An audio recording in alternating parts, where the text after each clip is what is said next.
Hi. This video is gonna be about psychic protection against those who would psychically attack or want to harm by using hexes, curses, or jinxes through magic and protection against other things such as magic. I want to put a disclaimer here. I'm not an expert in this field. All I'm doing is sharing my experience with this situation. There are a number of things you can do to help yourself be safe in the magical community and in the vampire community.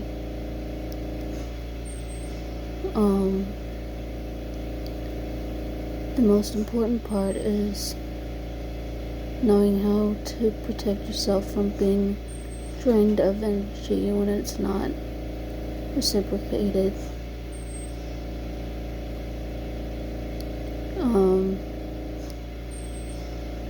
Simply use a protection bubble or imagine a bubble around you. You can also use a shield that you've imagined or something similar to that effect. It's something that I've used in the past. It's worked quite well for me.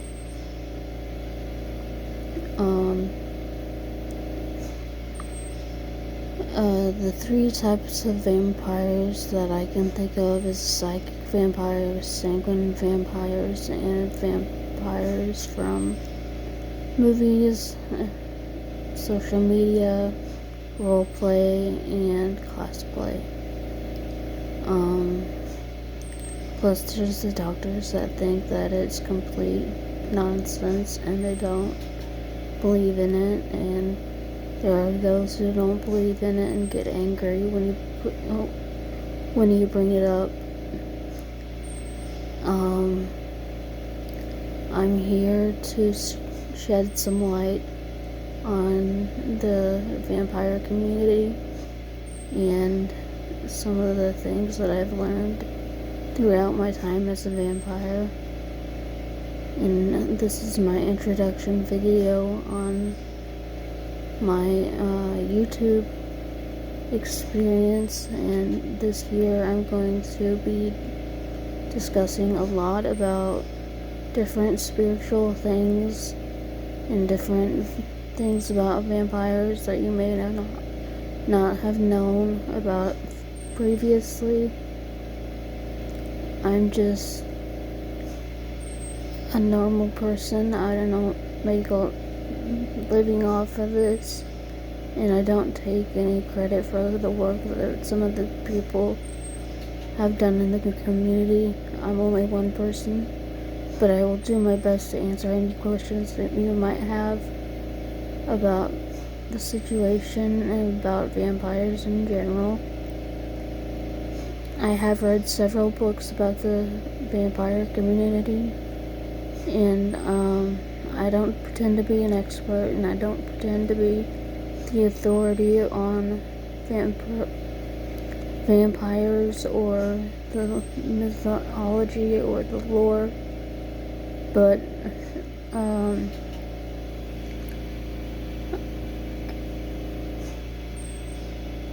the vampire myth starts with Romania, with Dracula as the main character, I suppose you could call it.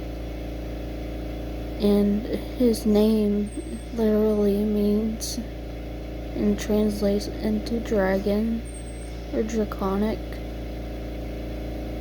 And he himself drank blood to sustain his body and his mind.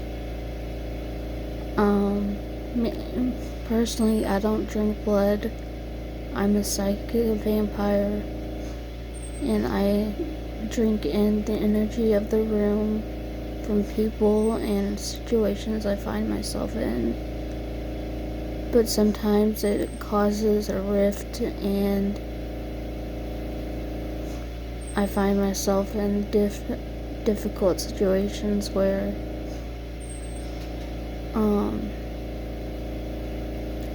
people around me get irritated, start fighting, and start arguing, and sometimes that's difficult for me to deal with because I deal with social anxiety as well. But I use the energy that I gather to help myself cope with that as well. So in this video and in future videos, I'm going to be working with different situations and advice about the vampire community and other things about vampires that you may not know, and it's best to be educated about it and not just look up a few articles on the internet and be really well versed on the subject and not just say that you're a vampire without the research being done about the subject.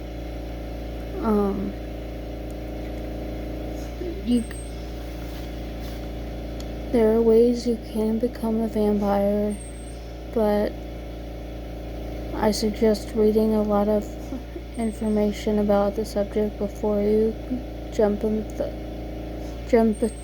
the conclusion that you're a vampire, and look into all situations before doing so. I hope this helped some of you realize that vampires are real. They are just as real as anybody you know in real life. They are everyday people. They are accountants, nurses,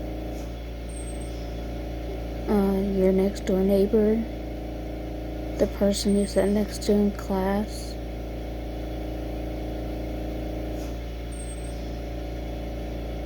Things like that are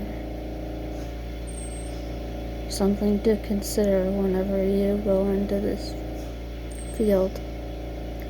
That's all for now. This has been an introduction to my videos on YouTube. My name is Rose, and I'll see you in the next one. Thanks for watching. Like, share, and subscribe. Bye.